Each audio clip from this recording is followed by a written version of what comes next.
Welcome to Let's Talk Criterion, and the channel that exclusively previews forthcoming releases to the collection. And in this edition, we take a look at the Arthur Penn 1975 film starring the late Gene Hackman, Night Moves, which joins the collection on 4K UHD.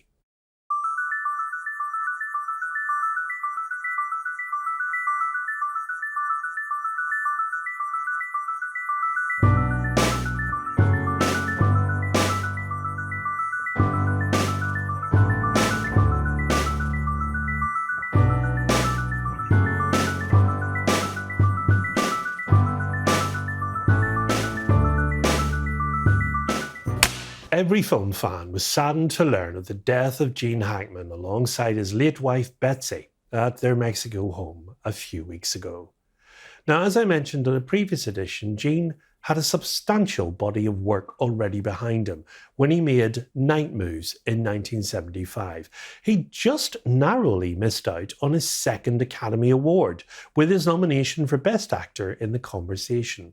Of course, he did get that second Oscar for his role in Unforgiven.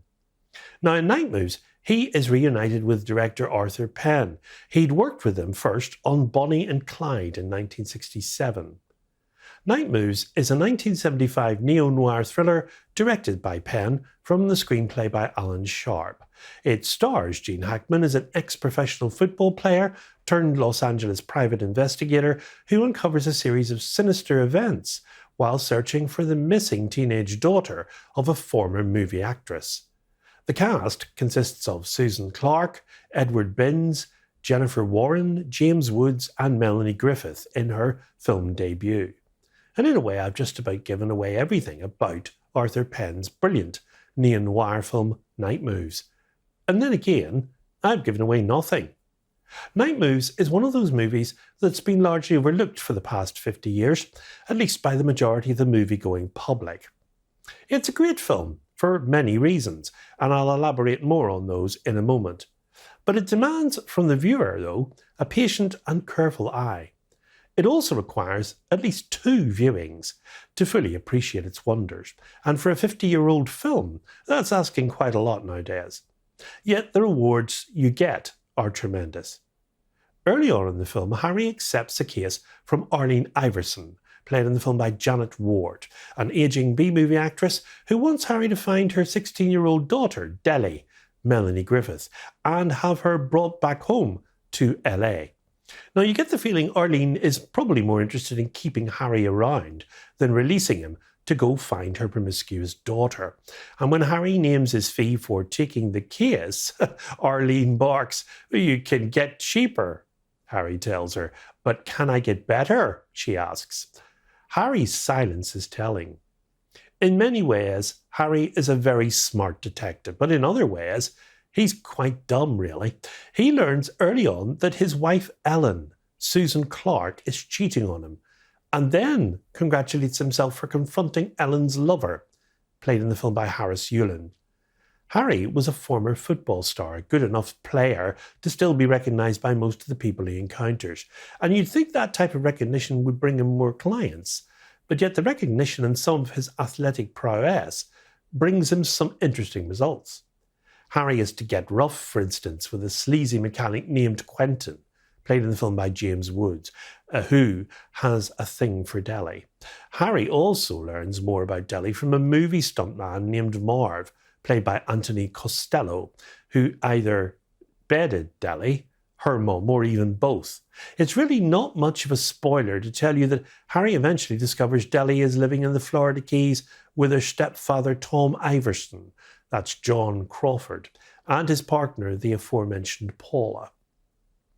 Now, it's at this point that the film really becomes interesting, as Harry attempts to piece together Deli's relationship to Tom and Paula, as well as Tom and Paula's relationship to each other.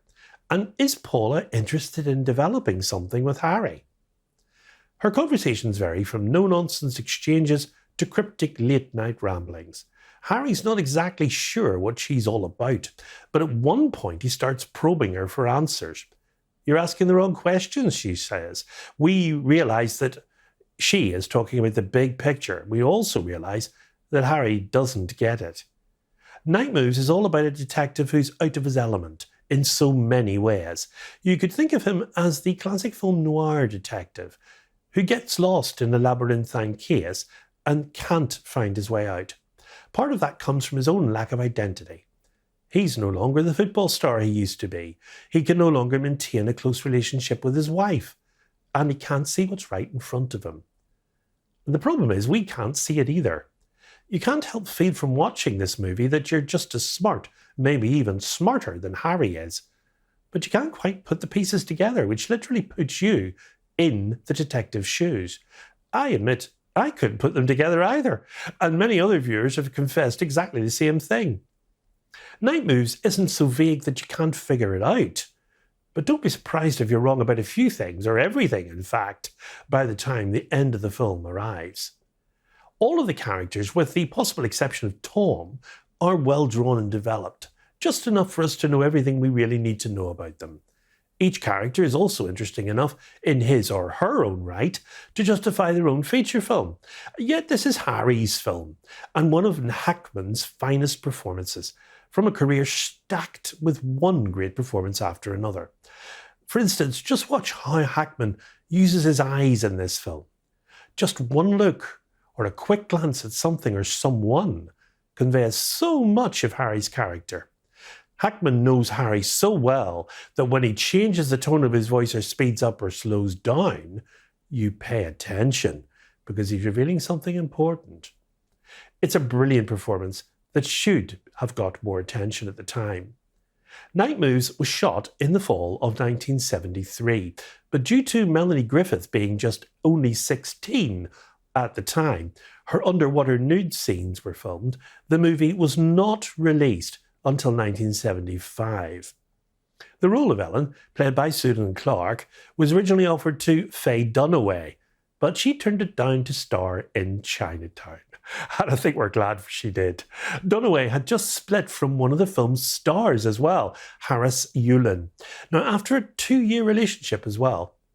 Night Moves' original title was Dark Tower, but it had to be changed so as to not confuse the film with the 1974 blockbuster hit The Towering Inferno, as if anyone could. And the house belonging to James Wood's character Quentin was owned by Phil Kaufman, road manager for Graham Parsons at the time of his death. Night Moves wasn't a commercial success at the time of its 1975 release, but it was given a 4-star review nonetheless by Chicago Sun-Times critic Roger Ebert, who called it one of the best psychological thrillers in a long time, probably since Don't Look Now. He ranked it on his list of the best films of that year as well, only just behind Nashville.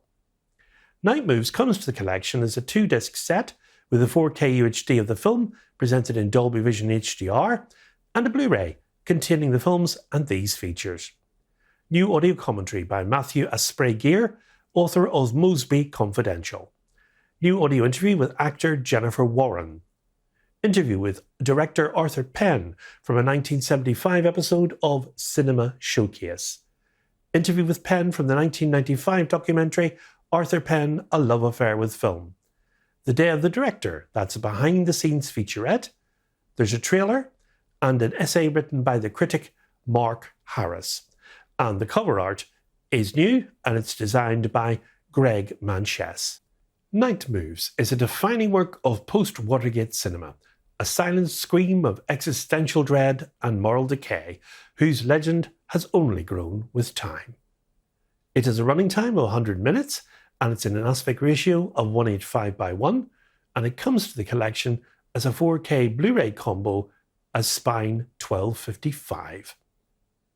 In our first April edition, we look at Ugetsu, revealing essential truths about the ravages of war and the plight of women, and the pride of men. This will be getting a 4K upgrade in the collection. So, until then, from me, as always, it's goodbye, and above all, good Criterion viewing.